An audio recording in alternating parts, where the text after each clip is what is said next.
Okay, thanks, Vanessa. Oh, I just have to accept record.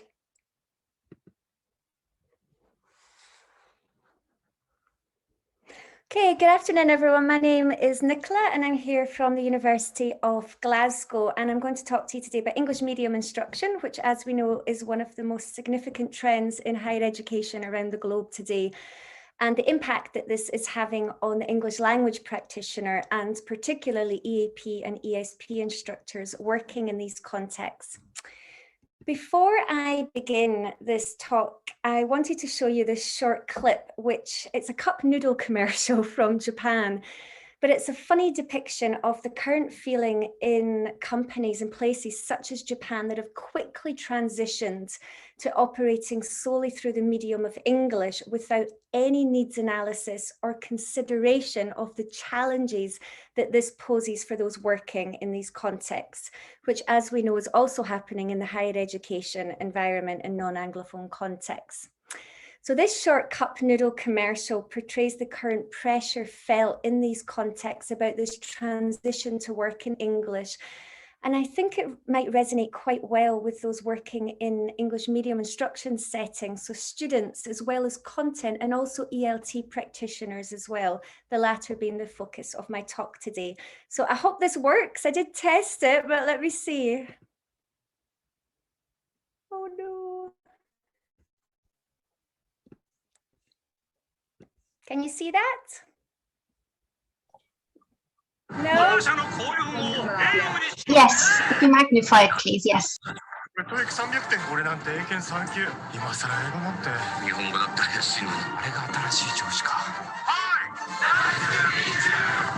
Pardon?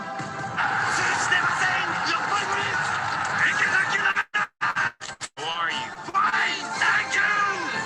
And you! Sir. Can you see my slides again? Yes. Okay, okay, good. This is the only thing with online presenting, isn't it? I just have to check.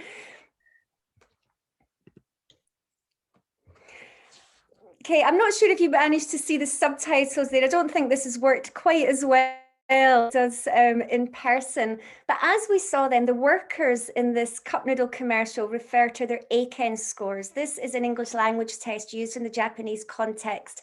And it also refers to the approach taken to school education, school English education in the Japanese context, displaying concerns that this is insufficient. So this is quite a popular joke that this "I'm fine, thank you, and you," this textbook English, it's not preparing, it's not sufficient enough for workers in Japan to use English as the official language in their companies.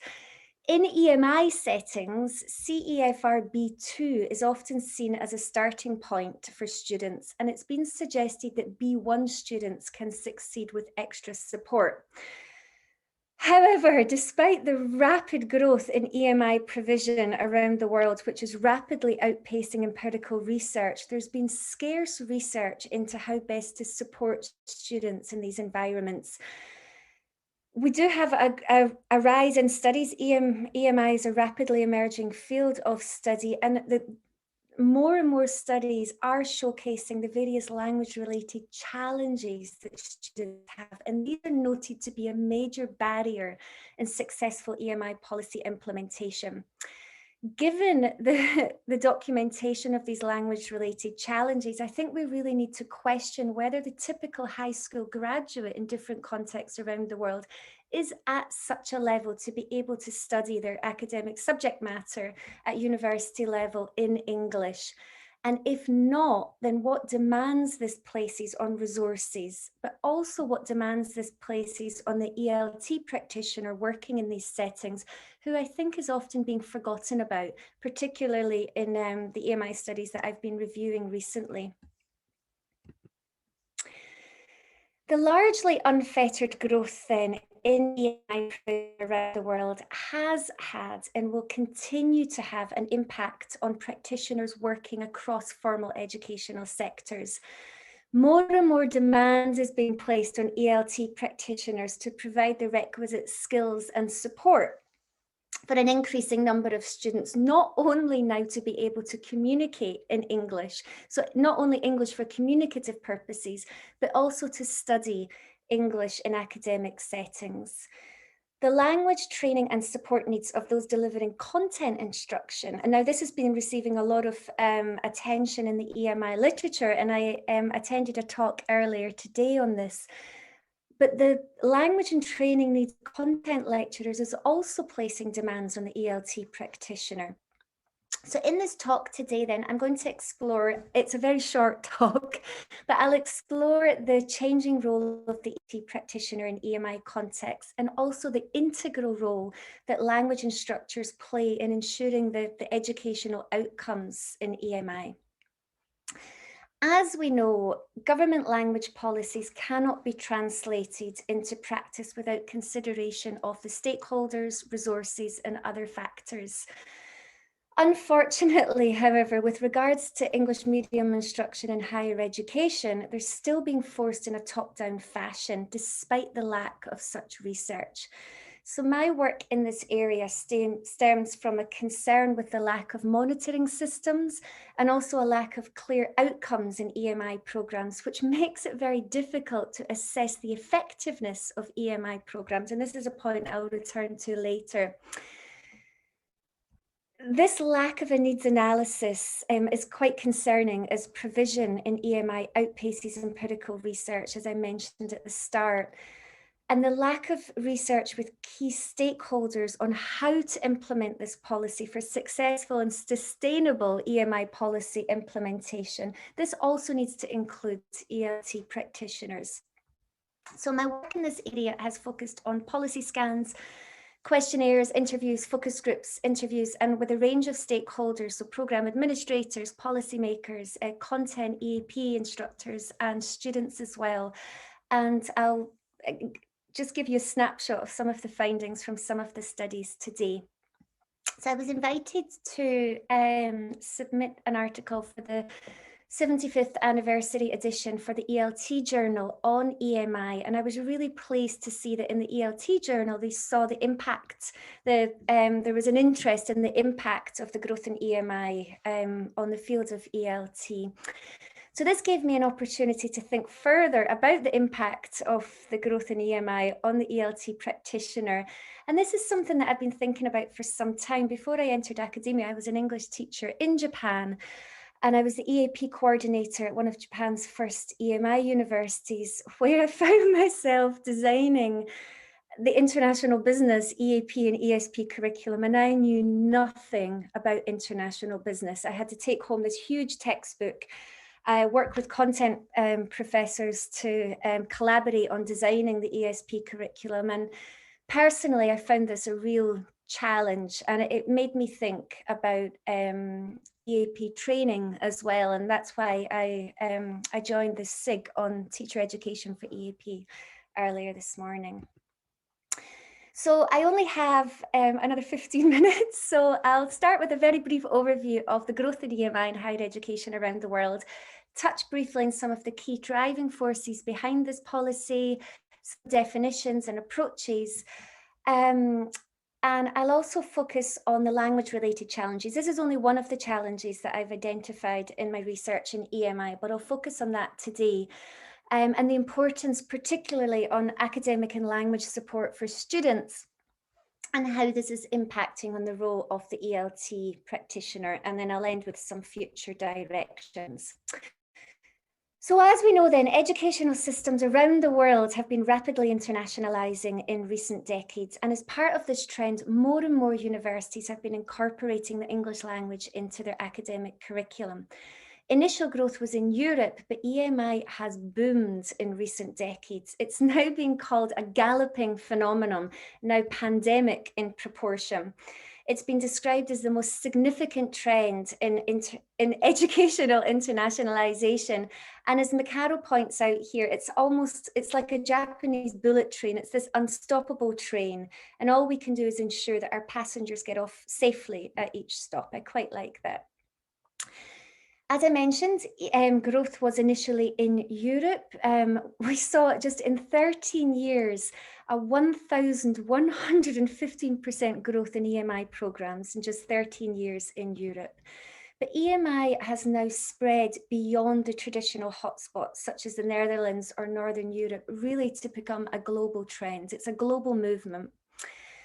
There's a number of different reasons behind this drive towards EMI. In some contexts, it's related to the lack of educational materials. It can give us access to cutting edge knowledge. It's been associated with generating income. So in places like Japan, with an aging population and dwindling domestic student numbers, EMI can be seen as a way to attract international students. But with globalisation and the global spread of English, what we see in what I call emerging EMI contexts is an increased association with EMI and English language proficiency goals, as well as developments in English language teaching towards more communicative and immersion models of teaching. Many governments now see a need for the education of an international population, and knowledge of a subject area and one's own language is often seen to be insufficient. This has also been found in my own research to be one of the key factors behind students' enrolment in EMI programs. There's a number of perceived benefits at the macro, also the meso and the micro level. Sorry, I lost my train of thought there. So at the national, the institutional and the individual level. And one of the key factors here is the association between EMI and English language proficiency goals. This is very surprising given the fact that by definition, EMI has no language learning objective, making it very different to content language and integrated learning, for example. As McCarroll defines EMI here, it's the use of English language to teach academic subjects other than English in countries or jurisdictions where the first language of the majority of the population is not English. As we can see here then in this continuum, we have the focus on language towards the left. I'm not sure if that will be your left, so ELT. And then my own research has found that content professors would place EMI towards the right, seeing the sole purpose of the program as being to deliver the content. It has no language learning goals. This has been an issue in the research as well, because I found that lack of clarity over the definition of EMI, lack of program goals and learning outcomes has also led to differing conceptualizations of EMI amongst key stakeholders. I found in my research that students enrolled, that the main reason for enrolling in the EMI program was to improve their English, and therefore they felt that they needed support and expected support, whereas the content professors saw that the purpose of the program, as I mentioned, to deliver the content, and that they had no role whatsoever to play in helping students with their language and academic skills. This difference in understanding of EMI also led to different views on the use of the mother tongue. Students saw any use of their mother tongue as a sign of the content professor's lack of proficiency, whereas the teachers used this as a useful pedagogic tool. But that's a topic of another talk, language use in the EMI classroom. This link between English language proficiency goals is also interesting, given the increasingly documented language-related challenges that I mentioned at the start. In a recent British Council literature review that I edited, it's Curl et al., we give an overview here of students' language-related challenges. They've been reported to have difficulties comprehending lengthy lectures. In Korea, for example, less than a third of the students felt that they could understand the subject matter.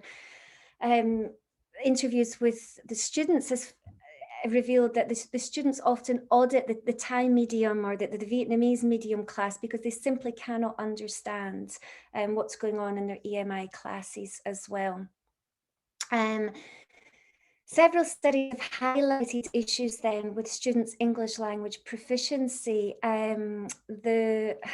EMI programs that I've observed as well have very flexible entrance requirements. They often have double or almost triple fees. So students that don't meet the academic level or the English level are often allowed into the program because they can afford to pay the fees, which is clearly presenting challenges to those teaching the students. So many of the challenges associated with learning through English have been met through the provision of language support systems. So we do see an increased need now in the university for more EAP and ESP support. I found in my study, however, though, that in only one university in the East Asia study were there tailor-made materials that had been developed in collaboration with the EAP teachers and the content lecturers. And this was the university where students reported the most satisfaction. But collaboration between the EAP, ESP teachers and the content professors has been found to be a major challenge in the EMI studies. So what we see then is that EMI research is growing, but it's still in a relative state of infancy in terms of understanding how to confront students' academic and language-related challenges. And I've seen little collaboration with the EAP community as well. So we have this small growing group of EMI researchers, applied linguists, and we have this huge field of EAP. And I think we really need to come together to discuss what's going on and how we can learn from each other as well. We see then increased calls then for language support. And in Rose et al.'s study, this one highlighted the importance of specialised EAP classes in ensuring students' success in EMI. Language support might be best operationalised in the form of specific classes which target the vocabulary, language and academic needs associated with the subject area. So it was the ESP classes that were the highest predictor of success in the EMI programme. So much of the EMI research then has, particularly on training, has unfortunately focused on content lecturers, and the training needs of ELT practitioners has often been overlooked. What we may find, now I've only just started thinking about this, but as I mentioned, it also comes from my own experience as well. We might find that the traditional training that they receive in language acquisition and pedagogy does not prepare them to teach on and often design, such as myself, specialised EAP classes. ELT practitioners may also start to find themselves having to work much more closely with content instructors who, as I mentioned, don't feel they have any role to provide language support to the students. Obviously, this depends on the professor and the context and also the discipline. So it's often left to the ELT practitioner to make this link between the language and the content needs of a programme. There are different approaches to EMI, and I've just given you an example here of a figure adapted from Ernesto Macaro's four-model approach. So the preparatory year model, concurrent selection, and the ostrich model. These are different approaches to providing academic and language support in EMI programs. And what we find is that the role of the ELT practitioner will differ according to what model of EMI is approached, is taken by the university. There's no one-size-fits-all approach to EMI. It's conceptualized and also implemented in very different ways around the world. And I think we need more research into the role of the ELT practitioner and these different types of models of EMI. What's concerning, though, also there's lots of concerning things regarding EMI, is that in many institutions, such courses are often housed in separate language departments. In the workshop I was in earlier, we were given a case study and there was only one language instructor available. So these departments that are often structurally and often physically distanced from the departments delivering content, and this makes the task of providing the right type of support all the more challenging. There's a marginalisation often of language and academic support, and this is perhaps the single greatest structural barrier for teachers to prepare their students for EMI studies.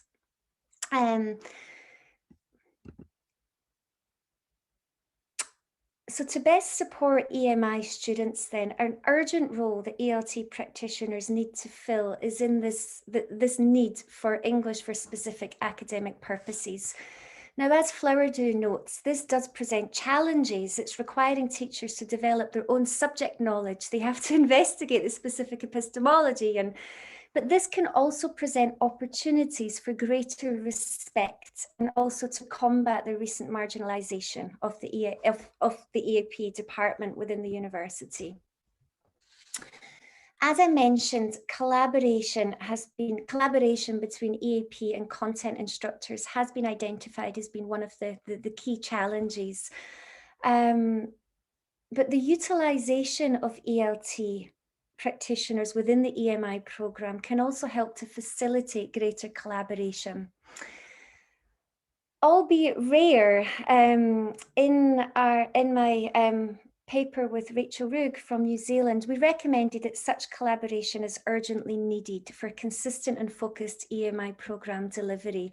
But there are questions over who should provide this support. As I mentioned, students feel content lecturers also have a role to play here, but we have to question, is this beyond their skill set as well?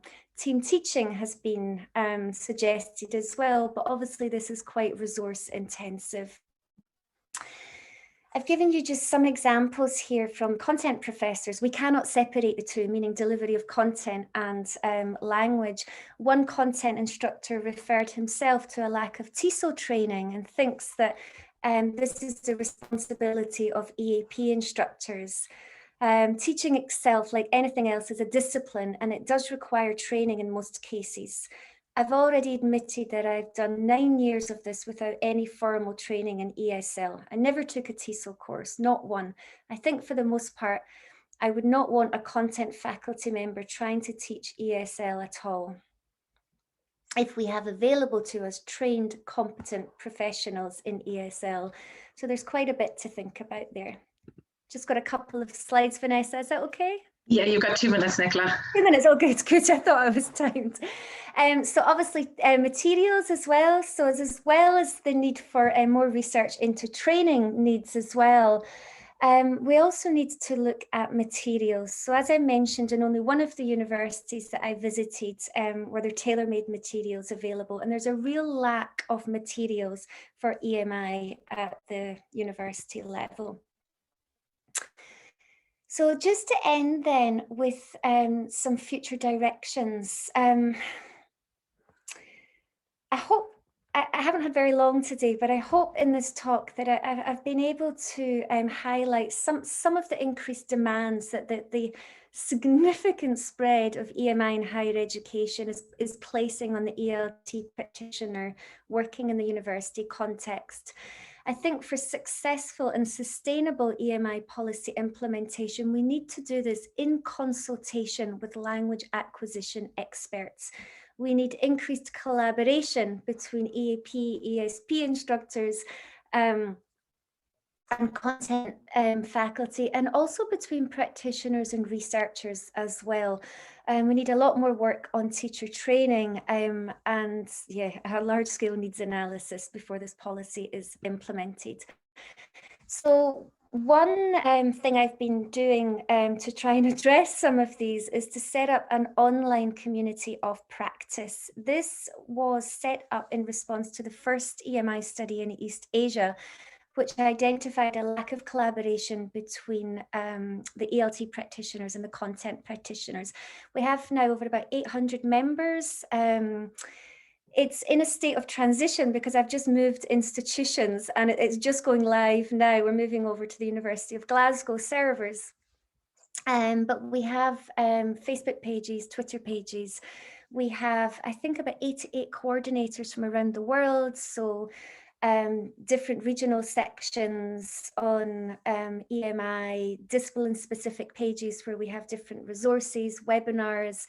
And the aim is to provide an online platform for us to share resources and also network and collaborate. And it's already some funding bids, but also a place for us to increase the impact of our research. So mini blog interviews with researchers, but also to increase collaboration between researchers and practitioners as well. So if you're interested in this, then please email me and I can give you the details to sign up. And we're always looking for more coordinators as well. And that is my time up. Thank you. Thank you very much, Nicola. Let me just stop the